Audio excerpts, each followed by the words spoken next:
Like many of you, the older I get, the more I want to relive my childhood through the games that were popular while I was growing up. This is the main reason why I love retro gaming as much as I do. With all of the choices on the market, it's no longer enough for a gaming handheld to simply have the power and functionality required to experience those old games.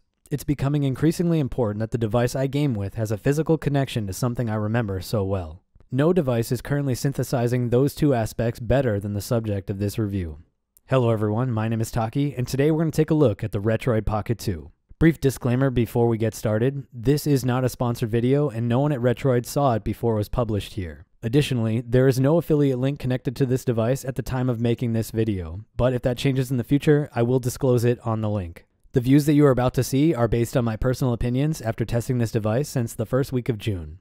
If you want to pick up one of these devices after seeing this review, you can find coupon codes from anywhere between $2 to $20 off the retail price hidden throughout this review. I'm also going to be giving away one of the devices featured in this video each day for the next 5 days. More information on that later. The Retroid Pocket 2 comes with a quad-core A7 CPU clocked at 1.5 GHz, a Mali 400 MP2 GPU clocked at 500 MHz, 1 GB of DDR3 RAM, 8 GB of onboard storage with 32 GB of SD card storage, a 4000 mAh battery, a 3.5-inch IPS display with a resolution of 640 by 480, and Bluetooth 4.0 and 2.4 GHz Wi-Fi for connectivity. First, let's go over the build of the device. On the left side, you have an analog switch-style joystick that's very common these days. The right side, however, is a digital low-profile joystick. It's far from perfect, but I actually like this thing because it's low enough that it won't bother you when you don't need to use it. You can see that this device also finally has a real D-pad, but this one is not styled after Nintendo at all. This D-pad most closely resembles a more rigid Vita D-pad than any of the other ones used in other devices.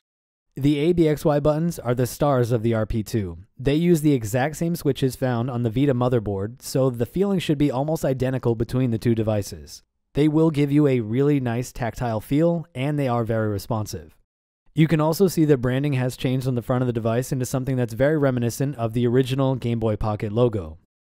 The final buttons on the front face are the Home, Select, and Start buttons that are very easy to reach with your left hand during gameplay. That leaves us with the addition of stereo speakers on the bottom ends of the front face, but the star of the show is that 3.5-inch 4:3 aspect ratio IPS display with a glass screen cover.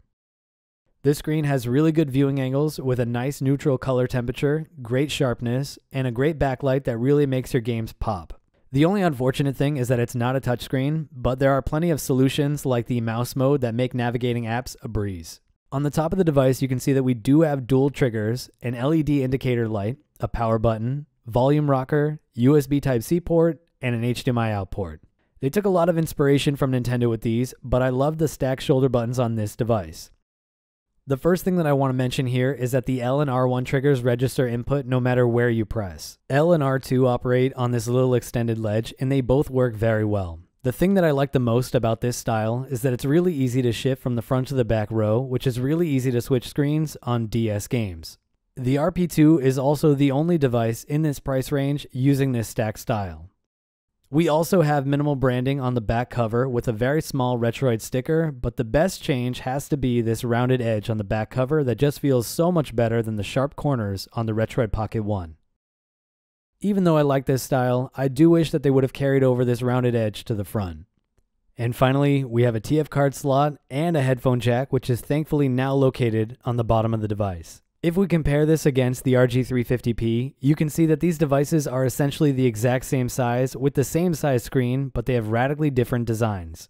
Now I want to talk specifically about the controls on the device. First off, the top half of the device is very comfortable to use for gaming in the same way that it was on the original RG350. The device fits in your hand very well, and it's easy to access everything you need without putting too much strain on your hands. It may not have been the style that you wanted the device to use, because I for one would have liked both joysticks on the bottom, but for what it's worth, it does work well. You can use the analog stick for everything if you want, and in fact, I tend to use that over the D-pad in almost every situation because it's that good, but you can use the D-pad on the lower half with no issue. If this bottom chin wasn't here, this probably would not work well, but with that added gap on the bottom, you have enough of a grip on the device to be able to access that D-pad seamlessly. And I have to say, even though it's not used as much, I like having the right stick lower and out of the way.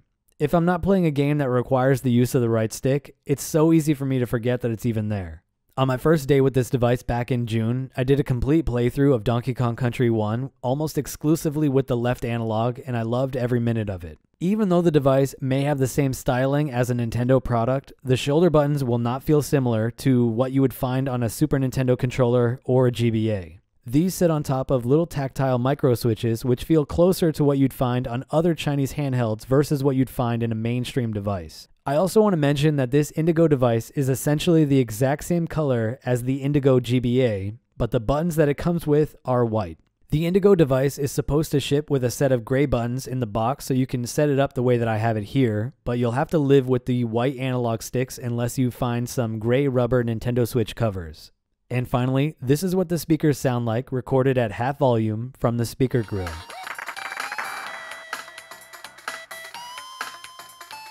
For those of you that have never used this type of device before, this is what the device looks like when you first power it up. If you go to the apps list, you can see the games and apps that come pre-installed on the device. You have standalone emulators for things like Dreamcast, Nintendo 64, and PSP, along with a front end, one Android game, and RetroArch. The cool thing about this device is that these systems are already pre-configured.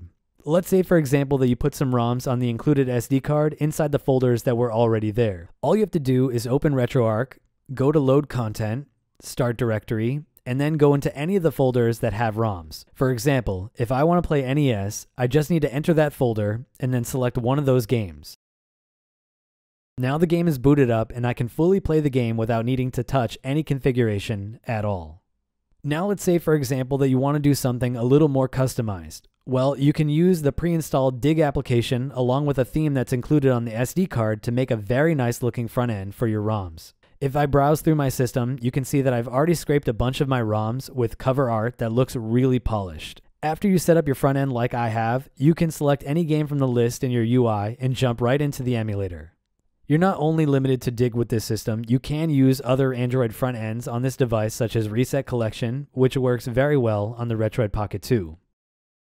And if that's not enough, you can change the UI of the device by using a different launcher altogether, like the ATV launcher. That's the best part of these low-cost Android devices. You can customize them as little or as much as you want to make them your own. This is a dual boot system, and if you make sure that you're connected to Wi-Fi, you can open the Toolbox app and select the option to install the Retroid app. This is a very fast download and install. Once it's installed, simply launch the app to boot the device into the Retroid system. With the SD card that ships with this device, you'll have access to thousands of games. You'll have more FBA and MAME games than you could ever realistically use in your lifetime at your fingertips. Now, this isn't really a selling point to me at all because I never use it, but you can also access the same marketplace found on the Retroid Pocket 1 where you can download ROMs to your heart's content. The single best feature of this Retroid system is the amazing wireless co-op mode that I've already covered in another video. With 2 Retroid Pockets, you can create LAN games over hotspot or Wi-Fi, and the developer has talked about expanding this feature to support global play between people with Retroid Pockets around the world. You need a paid app for it, but you can also do link cable emulation under Android if you want to get your Pokemon fix between 2 devices, and this is something that you can really only do under Android at this point. I don't really use the device like this, but you can also turn your Retroid Pocket 2 into a home console with the help of a Bluetooth controller and an HDMI cable. Unfortunately, the HDMI signal does not maintain the 4:3 aspect ratio, so you'll have to deal with the image being stretched out, but this is a good option if you want a game on a big screen when you're home. The only real downside to using HDMI at this point is that the screen stays on for some reason, but this will hopefully be addressed in a future update.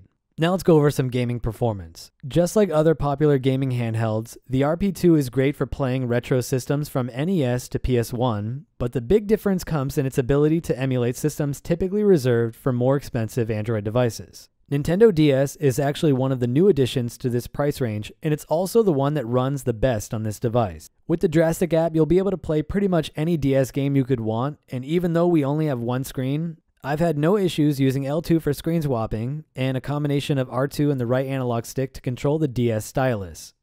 I've tested over 70 DS games on the Retroid Pocket, and if you want to see footage to that, you can take a look at the card on screen now.